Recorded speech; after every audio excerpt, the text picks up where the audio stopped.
Hello, everybody. We're back with our Brazil International Talk Show. I'm Suzanne Thorson, and we are a team of Brazilian and Hispanic entrepreneurs. Today, our subject is cultural entrepreneurship, the human ability for creative expression that inspires audiences around the globe.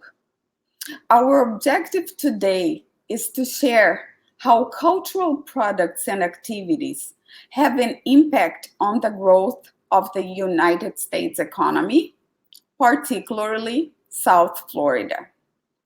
First, the hosts will introduce themselves. Aloysio Vasconcellos, please.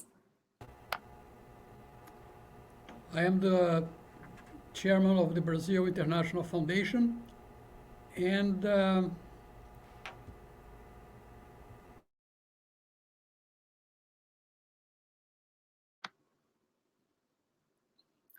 Now, Adriana Sabino, please. Hello, everybody. My name is Adriana Sabino. I am the president of the Brazil USA Cultural Center, Centro Cultural Brasil USA da Flórida, CCBU, an organization founded by volunteers in 1997 with the mission of disseminating Brazilian culture in South Florida. Awesome. Thank you for being with us. Sol Gonzalez, your turn.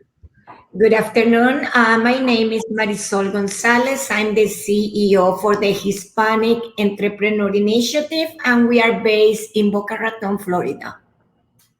Awesome. Maria Fulfaro, your turn. Hello, everybody. Thank you for the invitation. My name is Maria Fulfaro. I'm marketing manager at the Broward Center for the Performing Arts, located in Fort Lauderdale. We usually, before pandemic, we usually host almost like 900 events between shows and concerts per year. And we are celebrating this year 30 years of anniversary. Thank you for being with us as well. So I'd like to invite all of you for an informal debate on how the sector can overcome the challenges imposed by the pandemic. I'm sure we are resilient and we are creative individuals and professionals. So I would prefer to focus on what we've learned during this time in adapting to the new normal. So Maria Fulfaro, for example, you just said that you used to hold 900 events. How's everything now? Well, basically, the theaters was a very hard impact. Basically, the theater was the first to close and will be the last opening with full capacity. Was very hard because I've been working in this organization for almost 16 years. I never experienced a situation like that. We passed through furloughs, for layoffs, and I was safe. They kept me. We had to reinvent ourselves. We jumped to this virtual world. So I guess we survived. But it was basically a huge impact.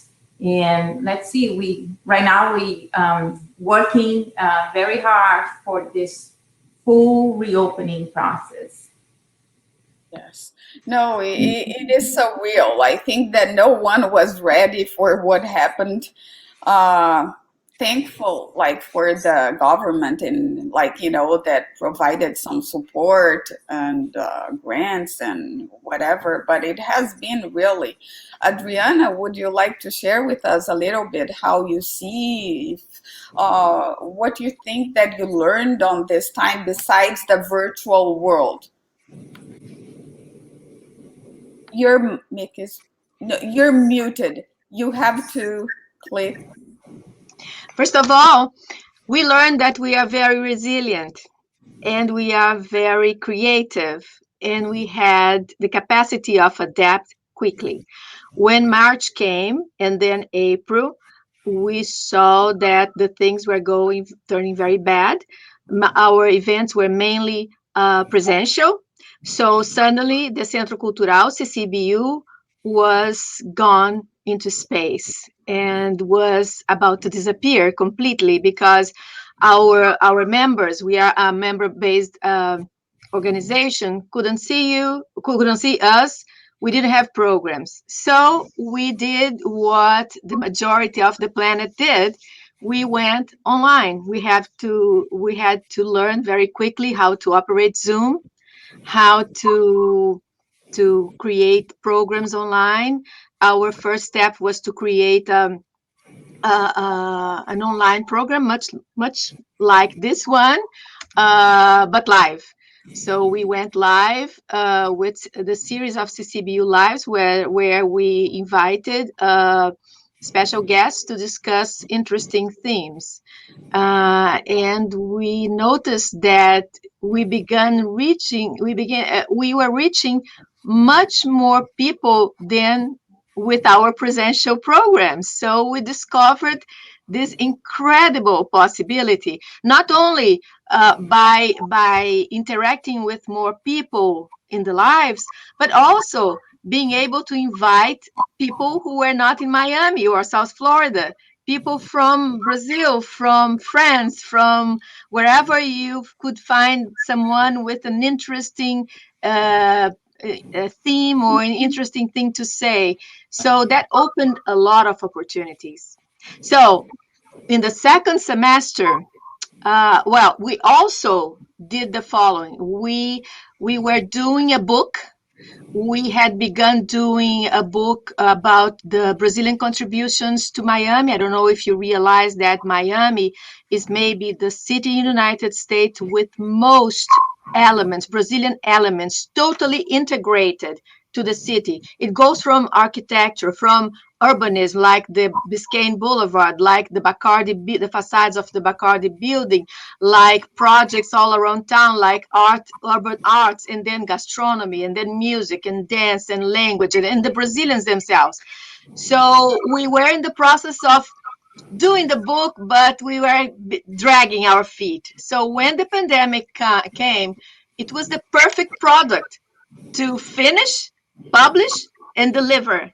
So we had something ready. and it is something that registers the presence of the Brazilians in South Florida.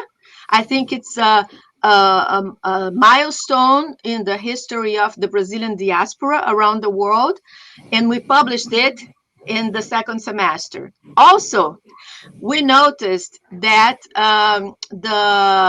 we had participations in the Miami Book Fair, International Book Fair, which is the biggest presential book fair in the United States. And we always loved the experience, but we never could do it by ourselves because of the logistics, by the cost. We could not bring guests. As soon as we went online, and we saw all the other fairs going online, like the Frankfurt, like the French fair, everywhere, everybody went online. So we thought it was the perfect opportunity to create our own literary festival. So we created, in about 2 months, it was crazy, nobody believed we could do it. We created a first-rate literary festival online. We created a platform just to house the festival. We invited people of the caliber of Nelly da Pinhon, Carol Saavedra, Jefferson Tenório, Mary Del Priori, people first rate of Brazilian authors that were publishing during the pandemic in 2020. It was a huge success. And we did that because we got a grant, an emergency grant, because there were several grants that were launched because of the emergency. One of them was a grant by the Miami Foundation and the Miami-Dade County Cultural Affairs to help the nonprofit, the cultural nonprofits to survive. We grabbed this grant. We were accepted in 2 days, and this paid for the platform. So we survived and thrived. Oh, congratulations.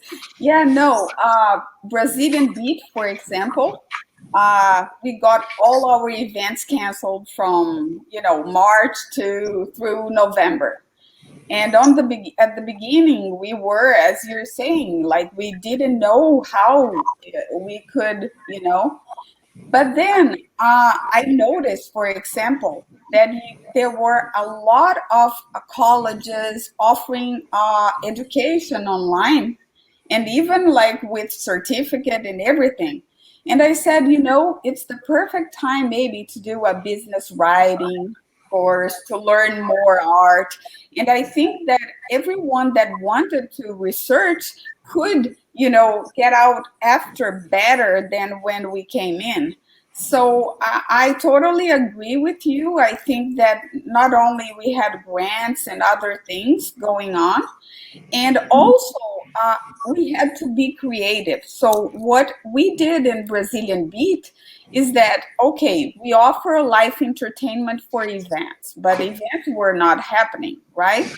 So I'm a collaborator for the magazine Linha Aberta from Laine Furtado, and I offered Laine for us to do photo shoots, of the Brazilian culture. Not necessarily carnival, because we don't want only to be associated with this, but to show the rich culture that we have, the colors, the outfits, the extravagant costumes. So we did one with Toddy Holland, only of heads, the like all like the details on them. And then after we did with Lucas Castro, Brazil subaquatic art, where we went inside a swimming pool with instruments, with outfits, with everything that you can imagine. And we made pictures of that, and also based in some of our stories like Iemanjá and things like that, our culture, popular art. So I think that all of us had the opportunity to experience different, routes and be more creative, right? Marisol, Aloysio, would you like to add something, or Maria Fulfaro? What I wanted to add is that I imagine when full opening happens, um, you are going to be even more successful than you were before, because art, culture, it has this emotional component attached to it, and the like companionship of the people that share that love for the arts, and people are craving that right now. So as you move forward, people are going to gravitate towards these events because it offers more than just that experience, but also that emotional fulfillment and connection. And also, I want to add a comment, to the Marisol Gonzalez, that that we learn a lot during this pandemic. Everything had two sides, and I guess that one of the best sides, one of the best things of the good side was an opportunity to learn. The whole industry, in some way, was toward digital world. But during this pandemic, we were basically obligated, to speed this process and be very creative and go deep on how can we get connected with our patrons, our members. How can we not lose this connection? So that because of that, we learn a lot. And I think that once we get back to full capacity in the theaters, then we're gonna be able to do presential events with full capacity, not limited and everything, because this is still a nightmare, full capacity for us at the Broward Center, for example. But once we're gonna be able to go back, we're gonna be able also to incorporate the digital world to the presential, and there is a lot of opportunities that we can optimize. Like, for example, if Centro Cultural is doing an event, then we're gonna be able to warm up. Like if you're gonna bring like outdoor and everything, you can warm up the project, through lives, through talks, and so be a great win-win this process. So yeah, so this is, I would say, this is a good side. No, it's true. Like Adriana said, you connect so many more people and spectators. For Yeah. example, I went twice to Japan. I was a public speaker for BBG there. And I was trying to establish connections so that Brazilian Beat would be at the Olympics, because we were in the 2016 Olympics in Rio in Brazil. So the next being Japan, it would be just like expected that we would be also have a little bit of the Brazilian culture being showcased, and then everything closed. So the no Olympics or anything. However, the connections that we established with the Brazilian business group Asia helped us a lot already to open another possibility for the future. We traveled worldwide. For example, when I worked with the Carnavalesco Joãozinho 30, we did many events abroad, but it was a different moment. Like, we had easier sponsorships. For example, Varig, TEM, or airlines, they like would give the tickets and also allow extra weight because of the instruments and the costumes. Nowadays, everything is so much harder, so that I think that the digital platform can help, as you said, that even being here, maybe you can do something and warm up and show our culture, and then take something like a pocket show, because you can't really take, as before, big groups. I used to travel with 18, 20 people. That's not doable. Aloysio, your mic is closed. Can you open your microphone, please? Yes. Okay. I have a question either for Adriana or Maria Fulfaro. Do I say Fulfaro or Fulfaro? I never know. Fulfaro, Fulfaro, como Fulfaro? queira. Whatever. Let me interrupt you. Before we go to the questions, Huh? can you just share with us a little bit of your experience? Like, what do you think that you learned during this period of time?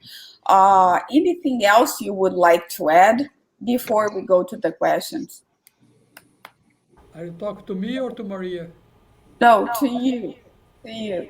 If you could Well, share, repeat that because I got lost.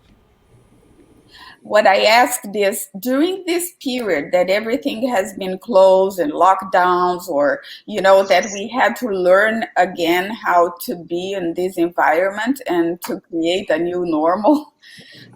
Is there anything you would like to add to our discussion of things that you might have learned during this time that Well, my question was going to be how the competition, how do you guys see the competition?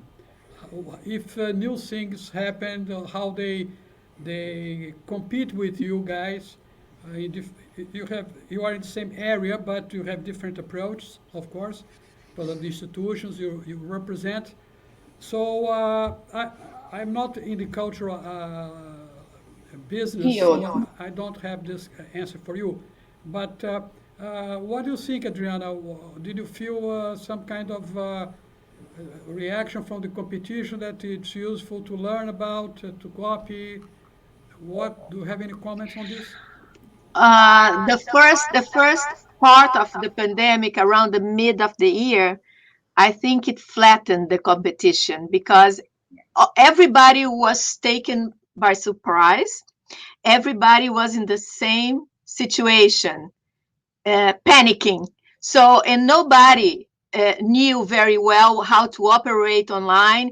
Everybody was learning. So, at the same time, as I mentioned before, taking the example of the book fair, suddenly we could do something like the Frankfurt Book Fair or the Miami International Book Fair were doing that we could never do before because we didn't have the place, we didn't have the logistics, we didn't have the money.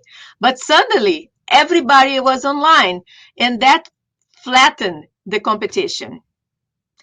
So it was very positive because more people had the possibility of doing more things. I think it was very positive. Yeah. I said to my board that despite all the tragedy, because this pandemic was a planet tragedy, the pandemic brought us some opportunities that I told my board I'm going to miss the pandemic. That's great. Marisol, would you like to add something before we start begin the Q&A?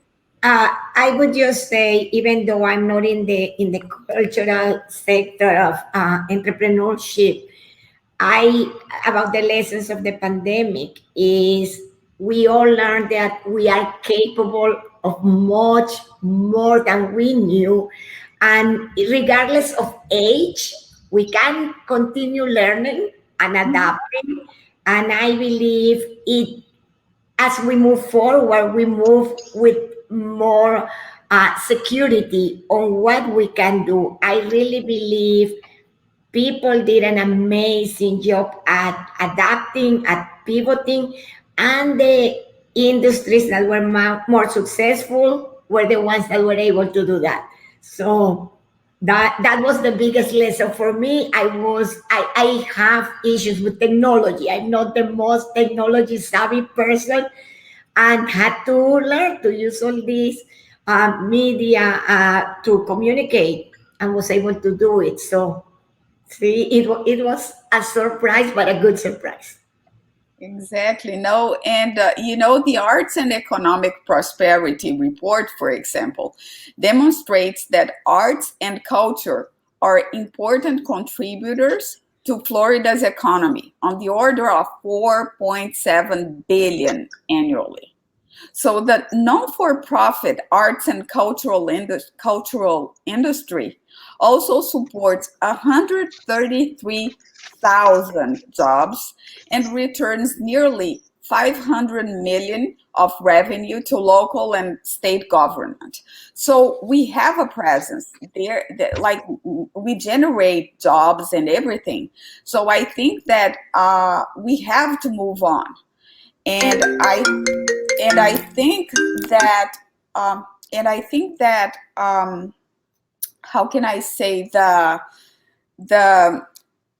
government was so helpful, uh, providing, all kind of support, that we really have to be thankful, because not many countries had this, like, support that we have. And I would imagine that also donors, for example, for the Broward Center, that's going to be one of my questions, so don't answer now, please. But I imagine that you had also support on that aspect, because like in crisis situations, a lot of times, the community comes together. At least was like that on my daughter's school. The number of donations increased. So let's begin the Q&A, so that we can discuss other sides of the crisis, the pandemic. I imagine Aloysio Vasconcellos would like to do the first question. I have a question for Adriana.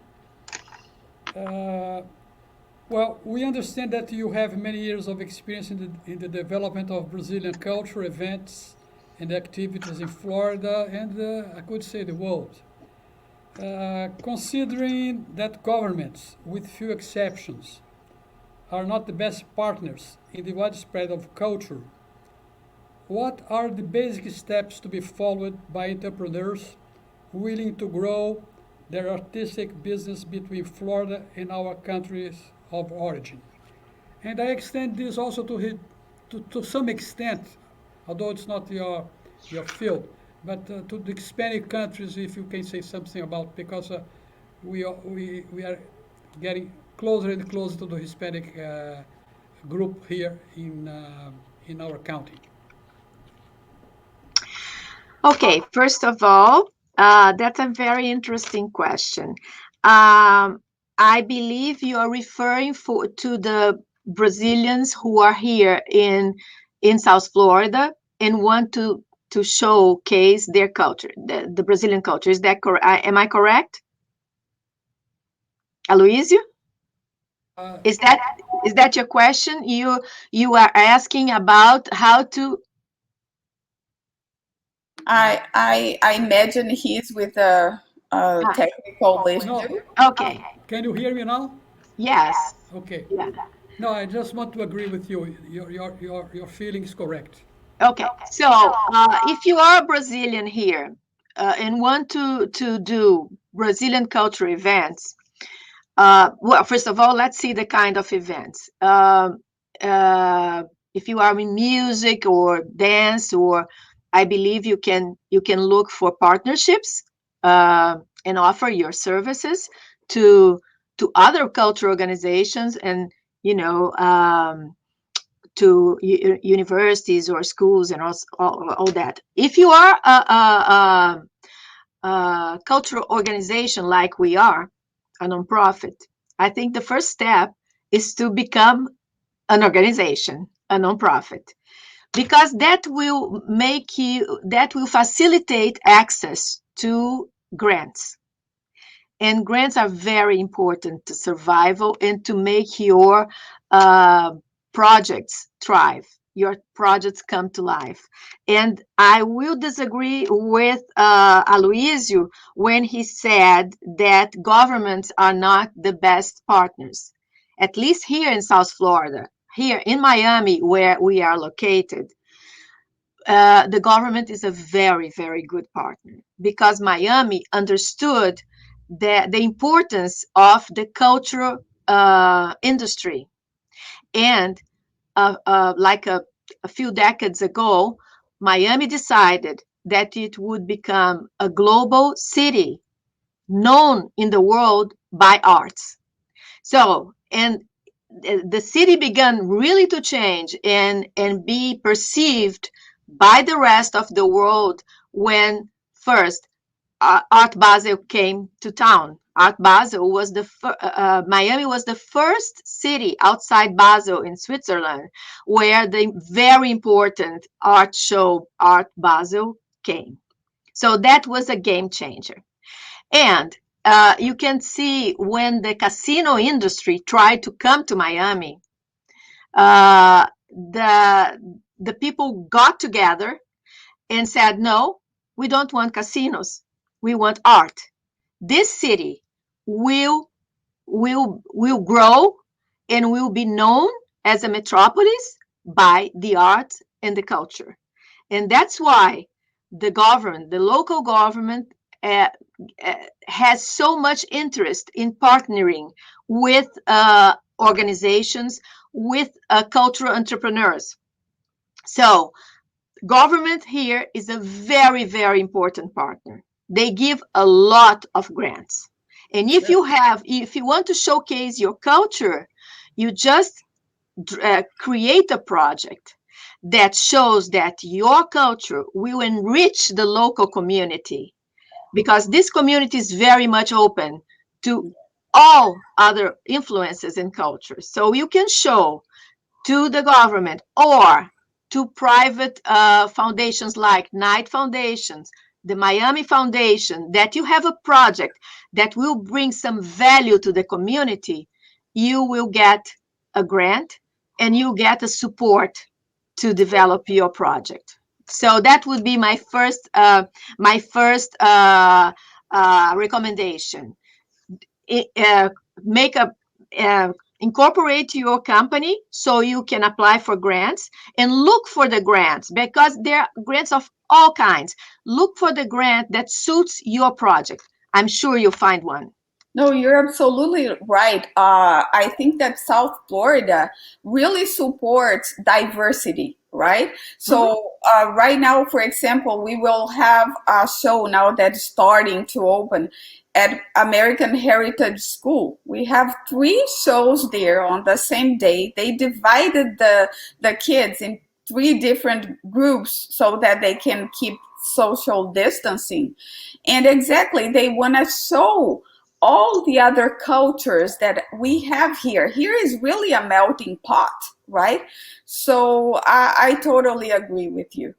I would, you would like to say something? Your microphone, Maria? No? Okay, so. I'm sorry. I just, yeah, so I totally agree with Adriana. The South Florida, I see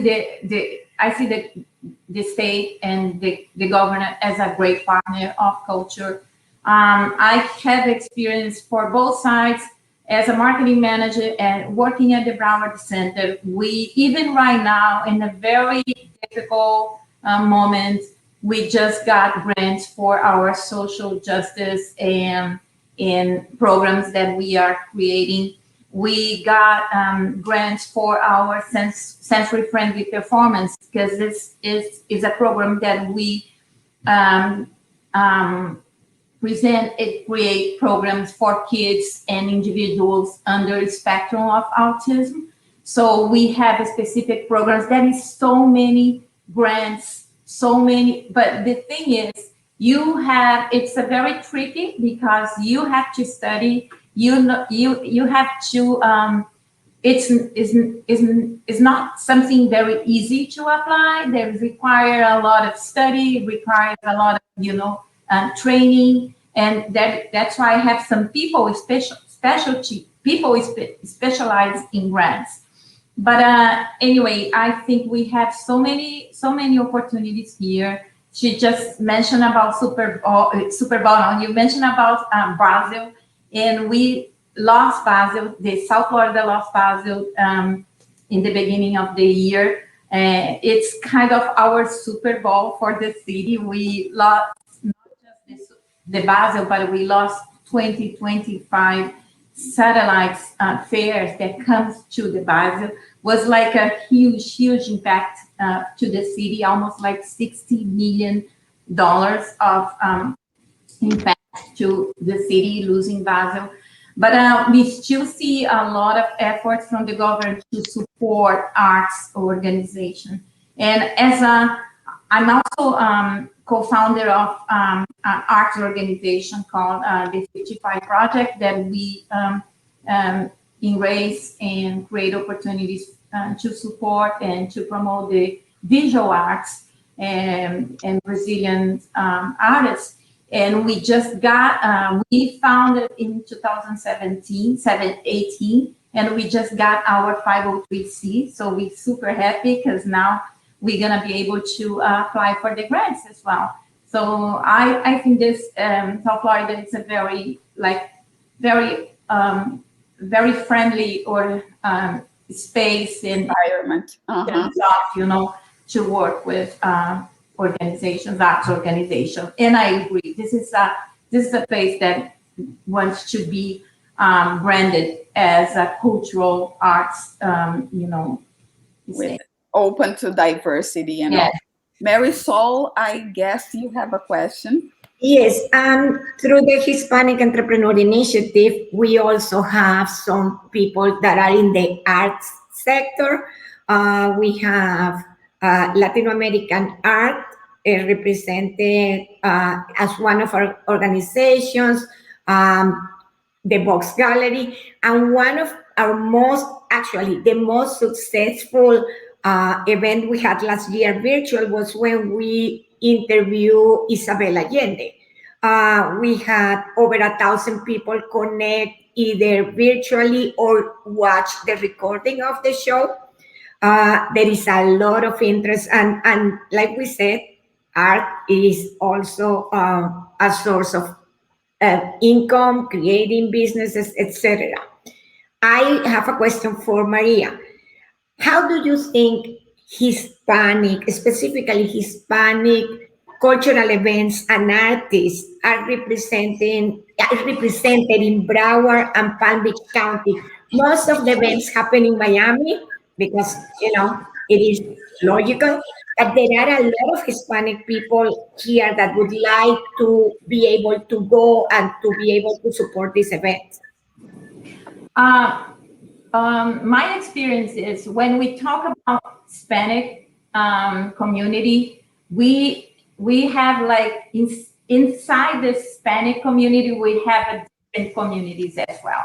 So we have Cubans, Venezuelans, Colombians, and Puerto Ricans, and so all of them, and we can address.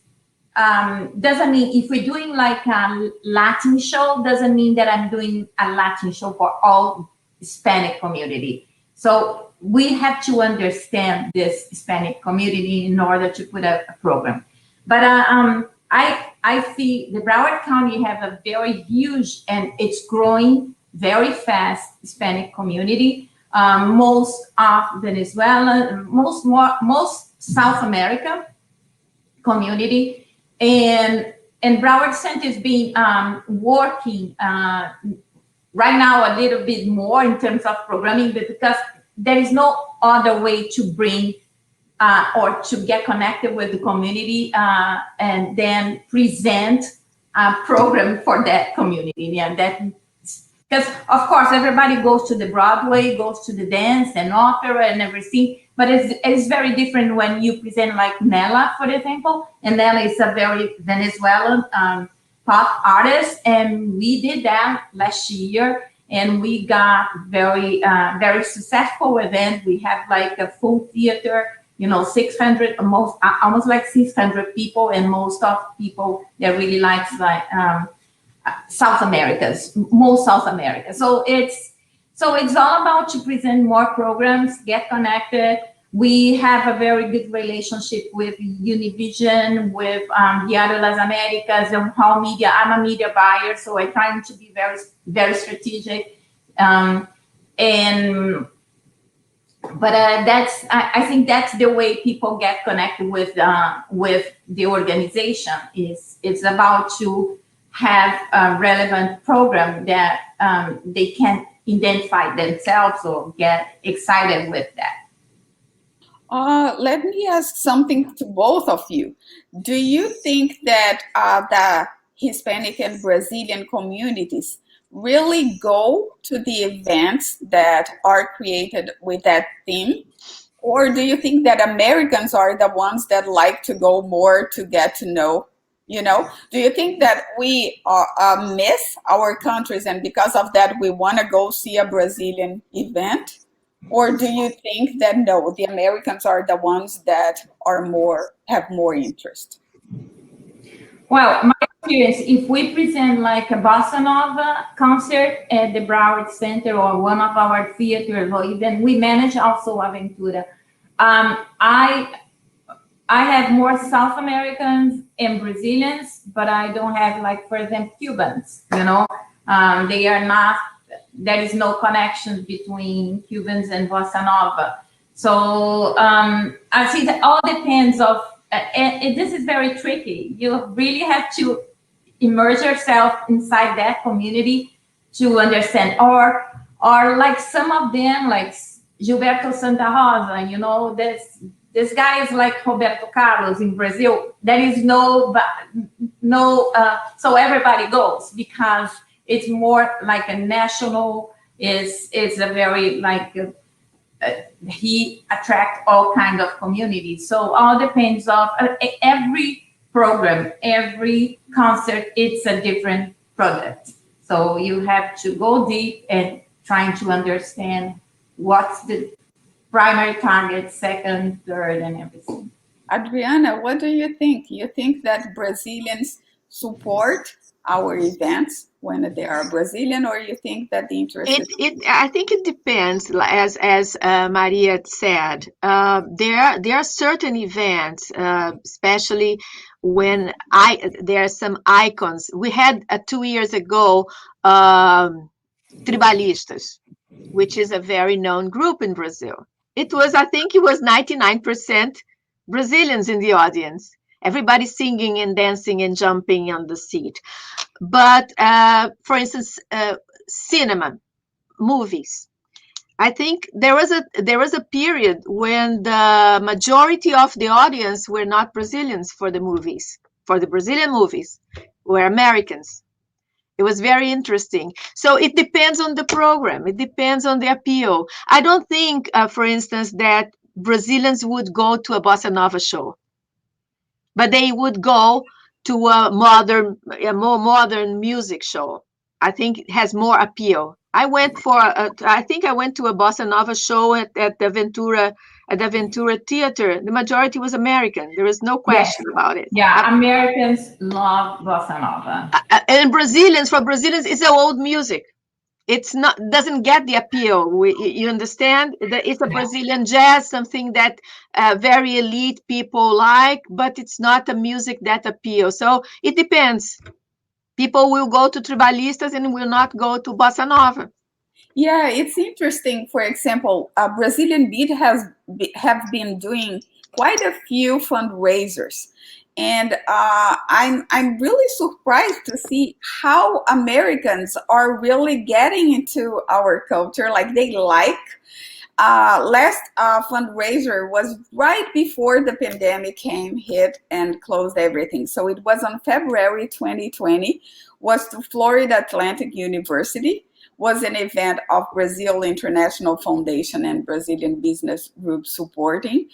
And it was amazing how all them were dancing and singing. And, it was very interactive. It was a delight to see how Americans were open. We had Brazilians, of course, but I think that being a university here in Boca College, we had so many Americans, and you wouldn't. No, and let me tell you something. There is something so interesting. Like, for example, I'm marketing Jamaican shows, so there is a lot of Jamaican shows, and I'm kind of specialty on Jamaican shows at the Broward Center. So there is Heyman and everything. And then we discovered,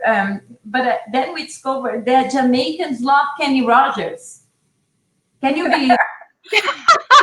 Yeah, you see? So there's something, that you never, doesn't look like, it doesn't look like, how can we say, natural, out of, out of the box. But we Jamaicans love Kenny Rogers. But that's the beauty of arts and culture, because really Yeah, we work in something that it's amazing. doesn't respect borders or anything or which language you speak. It is like you get those surprises, right? A lot of surprise. Aloysio, would you have any questions? Delighted with the discussion. You like? I'm learning a lot of, because this is not my field on a daily basis. And And it is a passion, right? yeah, When you're no, and we follow a lot of what happened. In your case, when you made the presentation last year at FAU was a success. It was very surprising. Actually, the way you promote and you present yourself was a big surprise because they expected something more, noisy and sexy in different sense. So it was a high class situation, and so I participate and I see that. And on the other hand, I enjoyed a lot of what Adriana mentioned, that in Miami-Dade at least, the government is a good sponsor. It is. I don't think this happens here in this side. uh, in Broward and even Palm Beach. Palm Beach, our geographic situation is interesting because we are in Palm Beach, but we live closer to Broward. Maybe not in business, because in arts, Broward Center, Broward County supports a lot the arts. Yeah. Passport. I think that, like going back to the first thing that Aloysio said about how the Americans reacted, I think it's very important to present something high end here because a lot of Americans had the impression that, as he said, it would be appealing, that you would, I don't, it's very rare that I put bikinis on my dancers, for example. I like the mini dresses. I like to address something more sophisticated, that you have the costumes, that the big costumes that you can show that it's a whole year to like be able to finish a costume like this. They weigh between, 60 and 110 pounds each. And I did one thing, Adriana, that we spoke about one time, and it was a huge success there. I dressed the model on stage. So what I did, I explained all the steps to have the big costume on someone. So she gets in just with the dress. So I'm going to make a public invitation. Our next live should be you dressing somebody. Oh, okay, we have to do it. People will love it. Yeah, we did that, and so she would get in with the dress, and then we would put the iron support, right, that we call carrinho, as like a backpack, and then you come with the, how do you call a resplendor, with the feathers and all this big part, and The headdress. yeah, no, but it's even on the back. Not only the headdress, it's like you adapt to that iron Okay. support. Yeah. And then they were, oh my gosh, they couldn't believe, because I need some help. I cannot dress alone. I need at least another person holding this with me. So I think that showing different aspects of the culture and inviting people to take part, being an interactive activity. We also teach how to play the Fantastic. instrument, berimbau, what is, where Mhm. it's from, how do you play. I think this is what we have to show, that Brazil is rich, and it's not like I had one person. We do quite a bit of schools and as I said, colleges, fundraisers, things like this. And there was a mom from Argentina that one time came to me and said, "Is it kids friendly?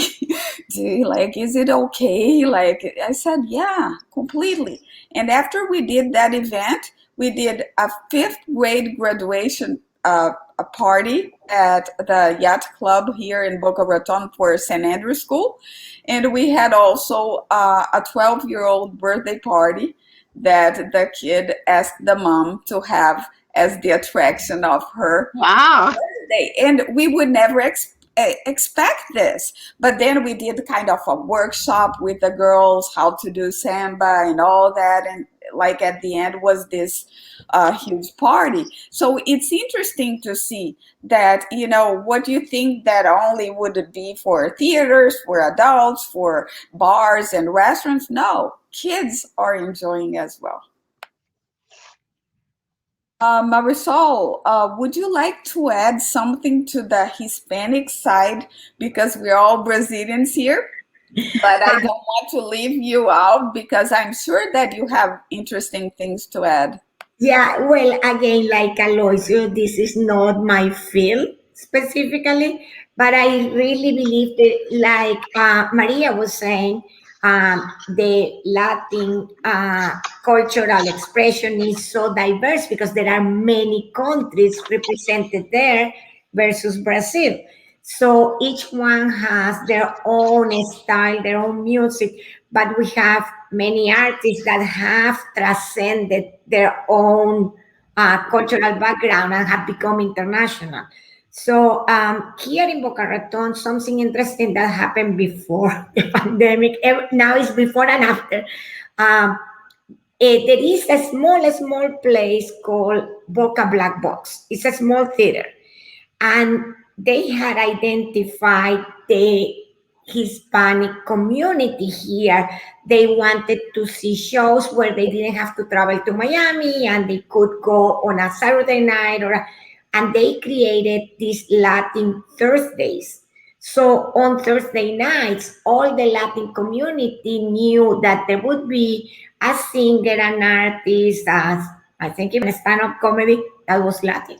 So I believe there are entrepreneurs that here are recognizing that public that want to go to events, not necessarily the big events that are presenting at in Miami or West Palm, but just to give some kind of entertainment without having to travel far.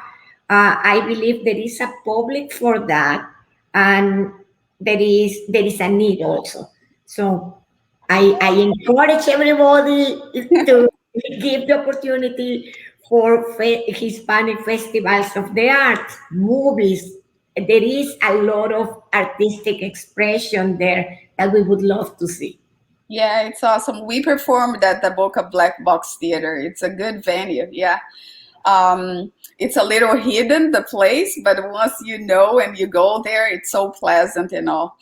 I don't know if you all will agree with me, but I think that it's very enriching to be based in a place where you're exposed to so many different cultures.